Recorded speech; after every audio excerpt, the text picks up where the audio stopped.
ফেসবুকে কিছু কিছু কাজ তোমাকে আমি ধরিয়ে দিচ্ছি। এই ভুলগুলো তুমি সফলতা যতক্ষণ না পারছো ততক্ষণ পর্যন্ত এই ভুল কাজগুলো কখনো করবে না।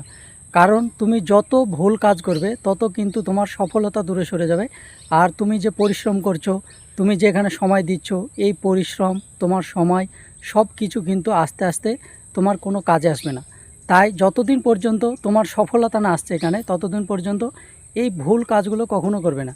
তুমি যখন নতুন কাজ শুরু করেছো, তারা তো বিশেষ করে একেবারেই এই সব ভুল কাজগুলো যতক্ষণ না সফলতা আসছে এগুলো করবে না। এক নম্বরে হচ্ছে, তোমরা ভিডিও এডিটিং যখন করবে, সেই ভিডিও এডিটিং করার সময় কোনো সময় তোমরা কালার পরিবর্তন করবে না।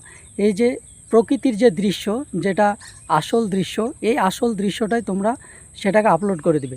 কখনো তোমরা ভিডিও এডিটিং যখন করবে এই দৃশ্যগুলোকে কালার পরিবর্তন কখনো করবে না। আর তোমরা যদি কালার পরিবর্তন করো তাহলে দেখবে যে সেই ভিডিওতে তোমার রিচ কম হবে, তোমার সেই ভিডিওটিতে ভিউজ কম হবে। তাই তোমরা এই ভুলগুলো থেকে দূরে থাকবে। তোমরা সরাসরি যে ভিডিওটি তোমরা আপলোড করতে চাইছো, সরাসরি যে প্রকৃতির যেটা আসল দৃশ্য আছে সেটাকে আপলোড করে দিবে। এবং দ্বিতীয় নম্বর হচ্ছে, তোমরা এই ভিডিওগুলোকে যখন আপলোড করবে তখন প্রচুর পরিমাণে যে হ্যাশট্যাগ ব্যবহার করো, এই হ্যাশট্যাগুলো প্রচুর পরিমাণে কখনো ব্যবহার করবে না। তুমি যে ভিডিও বানাচ্ছ, যে রিলেটেড ভিডিও, সেই রিলেটেড ভিডিওর হ্যাশট্যাগ কয়েকটা তোমরা এখানে ইউজ করতে পারো। তবে হ্যাশট্যাগ ব্যবহার না করলেও যে ভিডিও ভাইরাল হয় না সেটা নয়, হ্যাশট্যাগ ছাড়াও কিন্তু ভিডিও ভাইরাল হয়।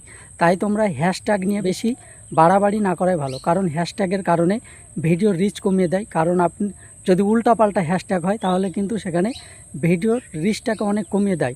তাই হ্যাশট্যাগ নিয়ে একটু সতর্ক থাকবে, কোনো সময়তেই হ্যাশট্যাগ উল্টাপাল্টা দেওয়ার কোনো প্রয়োজন নেই।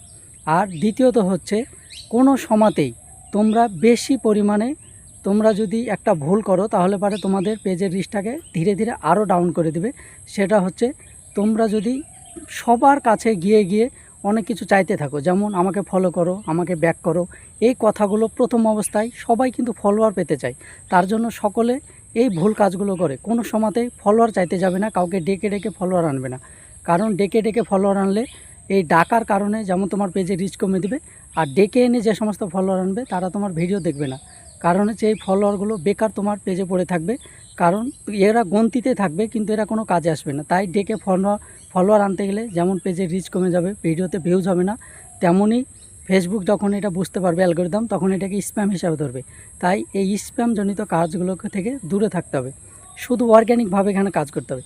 তুমি এখানে অর্গ্যানিকভাবে যত কাজ করতে পারবে ফেসবুকের কাছে ভালো থাকবে, ফেসবুকের অ্যালগরিদম তোমার পেজ বা আইডিটাকে ভালোভাবে দেখবে। তাই তুমি যত বেশি ফেসবুকের কাছে অর্গ্যানিকভাবে এগিয়ে যেতে পারবে তত কিন্তু এখানে ভালো থাকবে। আর কখনো কোনো জায়গা থেকে ভিডিওর কোনো একটা ছবি বা ভিডিওর কোনো একটু টুকরো নিয়ে কখনো ভিডিওর মাঝে লাগাবে না। এই ভুল কাজগুলো থেকে দূরে থাকবে। তুমি যত অর্গ্যানিকভাবে কাজ করবে তত তুমি এখানে ভালো থাকবে, তত তুমি এখানে এগিয়ে যেতে পারবে।